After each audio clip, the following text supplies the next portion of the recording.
Ashley, Prime Minister Mark Carney in many ways faces the same pressures as other leaders. The same pressures and more, Adrienne. He's going to be sitting down with Donald Trump on Monday morning. And as his first big test as host, he's also going to try and guard against some of the ugly surprises that have happened before. Before hosting a high-risk summit, the Prime Minister hosting low-risk talks. Mark Carney starting his day in Ottawa, meeting with one of his closest G7 allies. It is a great pleasure, and I think entirely appropriate, that my first official bilateral in Canada with a head of government is with Prime Minister Starmer.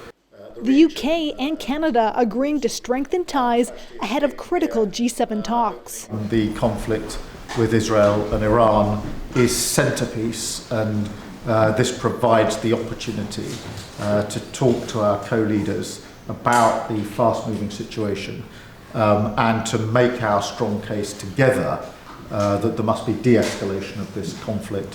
Carney then moved west to Alberta, where some of the most powerful leaders in the world are facing calls to use the G7 to de-escalate the conflict. It really is a forum for leaders to discuss the most pressing news happening in the world, and this is going to be number one on the agenda.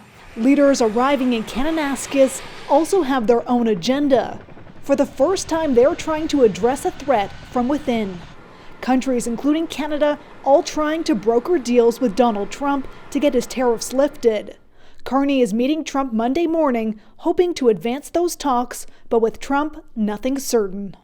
All of a sudden, this can start moving in a way that perhaps we didn't see. So if on Sunday it looks like there's no agreement, Monday night can suddenly be an agreement. And if we think we made progress 2 weeks ago, well, 2 weeks later, we haven't got the agreement we want. So we're going to continue to grind away at it, but with a real sense of urgency. So, Ashley, the last time Canada hosted the G7 summit, Trump was here as well. It ended in disarray. This time, Prime Minister Mark Carney has to make sure that doesn't happen again. Yeah, Mark Carney is attempting to Trump-proof this event. He's not even going to try to get the G7 leaders to sign a communique. Instead, he's aiming to get them to sign shorter statements. And that's a move to try and avoid the disaster that we saw when Justin Trudeau hosted as Prime Minister, when Trump rescinded his support of the communique and he lashed out at Trudeau. So now they're trying to lower expectations. All right, Ashley Burke, thank you.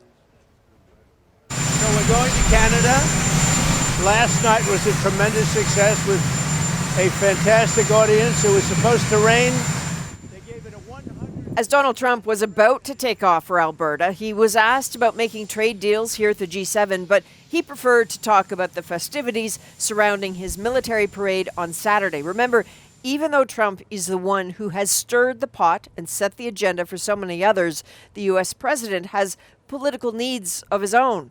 Washington correspondent Katie Simpson is here with us picking up that part of the story. So, Katie, so many of the world leaders want something from Donald Trump. But what is it that Trump wants out of this meeting? Well, here's the thing. This is going to be a flashpoint for Donald Trump because he's going to be confronted by so many of the things he said he would achieve as president, but they haven't really worked out the way he said they would. You know, he launched his global trade war and saying he'd cut all these deals with all these countries, Canada included. And so far, the only thing he has to show is a possible framework for a deal with the UK. He also cast himself as a peacemaker. And if you look at the tensions that are getting worse in the Middle East, there's no end in sight to the war in Ukraine. Donald Trump had said he'd solve that war in a day once he became president. He's going to be confronted by that because remember, Ukrainian President Volodymyr Zelensky, he is at this conference. So again, it's going to be a difficult moment for Trump because so many people want something from him as he's trying to sort of have some wins of his own. So is this a moment then where he wants a win as a type of distraction? He needs one because he's under a lot of domestic pressure right now. He's facing a lot of criticism even for him. I know he's not a typical politician. Canadians know that as well.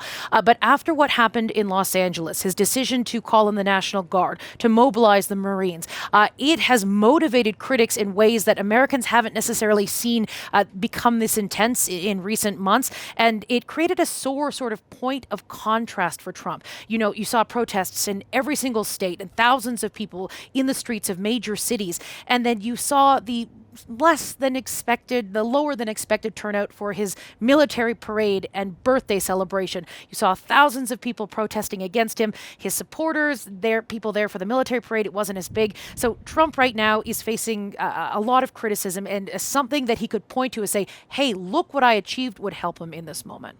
All right, Katie Simpson, good to see you. Thanks.